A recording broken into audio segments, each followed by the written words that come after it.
जो इनिशिएटिव लिया गया है यहाँ पे, और आप देख रहे हैं कि अल्हम्दुलिल्लाह एक हेल्दी डिस्कशन हो रहा है, और इसकी इंपॉर्टेंस भी आप समझते हैं कि कैसा है।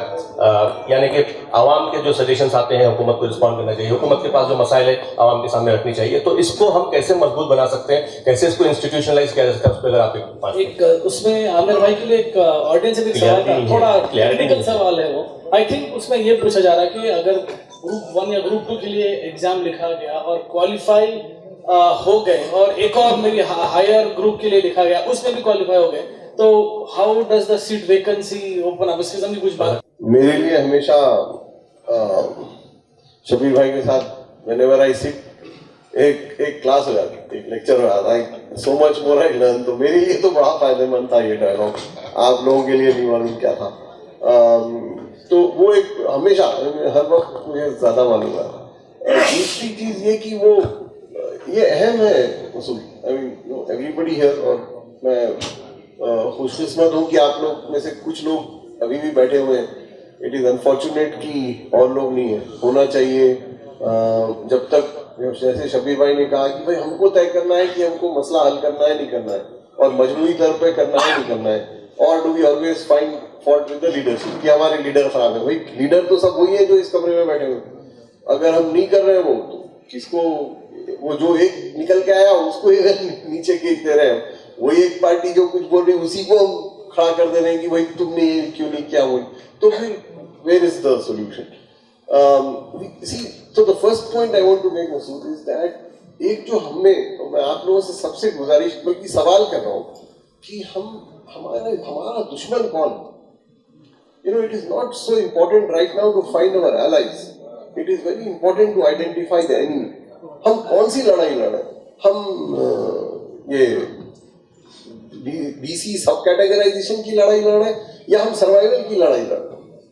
हम वक्फ बोर्ड के 1500 का कॉम्पेंसेशन की लड़ाई लड़ रहे हैं, या वक्फ की लड़ाई लड़ रहे हैं? तो वो that is very important. We have to know who our allies are there and who our enemy is. Here we are fighting with our ally all the time. It's very weird. तो और तीसरा सवाल ये कि हमको हमारा रहनुमा कौन चाहिए? Do we want somebody from the outside? Do we want somebody like us? क्या हम मुसलमान लीडर चाह रहे हैं या गैर मुसलमान लीडर चाह रहे हैं? ये भी एक बहुत अहम सवाल है। I am not giving you any answer, I am just asking you कि आप ये तय करें कि आपको कौन लीडर चाहिए, और उसी हिसाब से वोट करें। और इसीलिए ये डायलॉग अहम है। इसमें जहाँ पे आप समझ में आए आपको कि किस तरह के लोग आपकी नुमाइंदगी कर रहे हैं, किस तरह की लोग आपकी लड़ाई लड़ रहे हैं। आधे लोगों को तो मैं अच्छी तरह जानता हूँ इस डायस पे, और ये लोग ऐसे लोग हैं जो बिल्कुल अपना हर चीज छोड़ छाड़ के लड़ रहे हैं लड़ाई, वरना ही आराम से रहे अपने घर में, इनको क्या जरूरत है हम सब के लिए लड़ने की।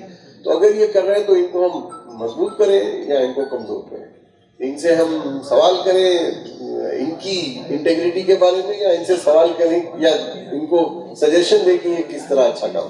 That's a choice we have to make, and it's very important in this room. जो आखिरी बात मैं बोलना चाह रहा हूँ वो ये कि, और ये थोड़ी सी कंट्रोवर्शियल बात है, वो ये कि, and Mohammed for some questions that you asked, कि हमको क्या चाहिए ये हम तय करें इस कॉन्टेक्स्ट में। शबीर भाई, द क्वेश्चन ऑलवेज इज कि 300 करोड़ अलाउट हुए, 4000 करोड़ अलाउट हुए, 300 क्यों नहीं हुए, 500 क्यों नहीं हुए? फाइनेंस कॉर्पोरेशन ने, now scientifically think of this, आप क्या चीज मेजर कर रहे हैं? आप अलॉटमेंट मेजर कर रहे हैं या उसका आउटकम मेजर कर रहे हैं? हम हमेशा अलॉटमेंट के पीछे पड़े हुए। क्या फर्क पड़ता है अगर 20,000 करोड़ अलॉट हुए, और क्या फर्क पड़ता है अगर 19,000 करोड़ उसमें खर्च हो गए? खबरस्तान बना दें, बहुत जबरदस्त एयर कंडीशन खबरस्तान, खर्च हो जाएंगे पैसे। तो we have to figure out कि हमको क्या है। हमको कॉलेजेस चाहिए, एडमिशन चाहिए, नौकरियां चाहिए, और अगर आप वो नंबर देखें ना तो यू सी, शबीर भाई ने नंबर बताया, they are very impressive numbers. मैं आपको बता दूं कि मैं चूंकि पब्लिक सर्विस कमीशन में हूँ, वो एक ऐसा कमीशन है जो मुस्लिम नहीं है, and it is not a Muslim public service commission. ये भी मैं आपसे सवाल कर रहा हूँ कि should there be a Muslim finance corporation? Finance में कौन था मुसलमान, कौन था नॉन मुसलमान? लेकिन फायदा ये होता है कि अगर अच्छा रहे, जैसे public service commission, chief minister ने ये कहा कि भाई मुझे एक पब्लिक सर्विस कमीशन चाहिए जो फेयर है, जो एग्जाम करवाए टाइम पे। उसके बाद इट इज ऑटोमेटिक कि जिसको जो हकदार है उसको नौकरी मिली। और वही हुआ। ये जितने हमने अभी तक 28 रिक्रूटमेंट करा दिए इस स्टेट में, इस कंट्री में कोई भी पब्लिक सर्विस कमीशन ऐसा नहीं है जो 13,000 नौकरियां पब्लिक सर्विस कमीशन से 55,000 टोटल इन 11 मंथ्स। और उसमें आप देखिए जैसे शबीर भाई बता रहे मुसलमानों की का proportion is far more than that 4% and so on. और because I have got the mike, एक मैं आप लोगों से गुजारिश करूं हमारे लिए कि हमारे पास बहुत नौकरियां निकलती हैं, खुसूसन इस गवर्नमेंट ने ये अनाउंस किया मैनिफेस्टो में भी, कैंपेनिंग में भी, उसके बाद भी, कि हम पब्लिक नौकरियां फराहम करेंगे और इन सब को हम we will ensure that they get recruited. और वो किया। ये फेयर, बहुत फेयर एग्जाम है। मैं अपनी I am sticking my neck out and telling you I can responsibility that it's a very fair exam. जहाँ फेयर एग्जाम होता है वहाँ मुसलमान लड़के लड़कियां यकीनन अच्छा करते हैं 100%। और you can see that in the results. That is all they need. They don't need anything extra. They don't even need special coaching institutes. I'm telling you, there are enough coaching institutes. अगर उनको fair exam मिले तो वो कर लेंगे। तो आप लोगों से गुजारिश ये है कि जितने ज्यादा हो सके, वो जो शिकायत शबीर भाई ने भी की कि भाई नौकरी है, अप्लाई नहीं कर रहा है कोई, हमारे पास आपको ये अजीब खबर मुझे भी नहीं मालूम थी जब तक मैं रिजल्ट्स नहीं देखा सुना कि इतनी अच्छी नौकरियां, गवर्नमेंट की ऑफिसर नौकरियां आजकल बहुत अच्छी हैं, तनख्वाह 70-80 हज़ार से ज्यादा, उसमें भी हमको वी कैनॉट फाइंड, उसमें भी हमें कई वैकेंसीज छोड़नी पड़ रही। 3 तरह की वैकेंसीज हैं। एक विजुअली हैंडीकैप, अगर किसी की नजर कमजोर है and there is a major of that, तो उसको नौकरी मिलना is like a piece of cake. आप अप्लाई करें आपको नौकरी मिलेगी। बहुत सारे मुसलमान लड़के लड़कियां ऐसे हैं जो विजुअली इंपेयर्ड हैं, they don't know, they don't sit, they just have to appear for the exam and they will get the job. Similarly, there are physically handicapped. There is, और जो तीसरे में हमको जो ताजुब आपको होगा कि हमारा reservation is not restricted to 4%। एक और जो नया रिजर्वेशन आया है, ये मोदी साहब का अपर कास्ट अपीजमेंट है, it is called the economically weaker section.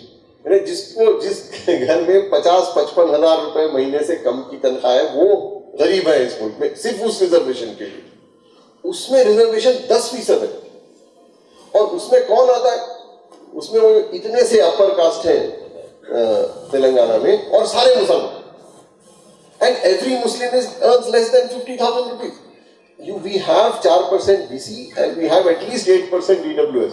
तो बहुत रिजर्वेशन है, वो 12% हो गया होगा। केसीआर जो नहीं किया वो मोदी जी ने कर दिया। तो we have that reservation. I want everybody to go out and say जितने भी visually handicap, the handicap people, they should write the public service exam and all those who are poor, वो भी कोशिश करें तो नौकरियां मिल जाएंगी। जो भाई ने कहा कि सब पब्लिक सर्विस कमीशन के जो रिक्रूटमेंट हुए कि रिजर्वेशन के अंदर हमारे बच्चे पढ़े लिखे मेरिट में भी आ रहे हैं, BC में भी आ रहे हैं, EWC में भी आ रहे हैं, तमाम मिलाए तो 9% आ गया है। हमारा पॉपुलेशन का, हमारा रिजर्वेशन 4 है लेकिन वहाँ पे 9 है। परसों नर्सेस का मैं 4,000 के अंदर माइनॉरिटीज में निकाला तो 11% आए। इसी तरीके से टीचर्स का जो 11,000 अपॉइंटमेंट रिक्रूटमेंट हुआ, उसके अंदर भी परसेंट 9.7% आ रहा है। तो इस वक्त अभी कोरोना नहीं कि हमारा आदमी नहीं है, आदमी आ रहा है 3 टाइप में से आ रहा है, मेरिट से आ रहा है और EW से आ रहा है, 4% से आ रहा है।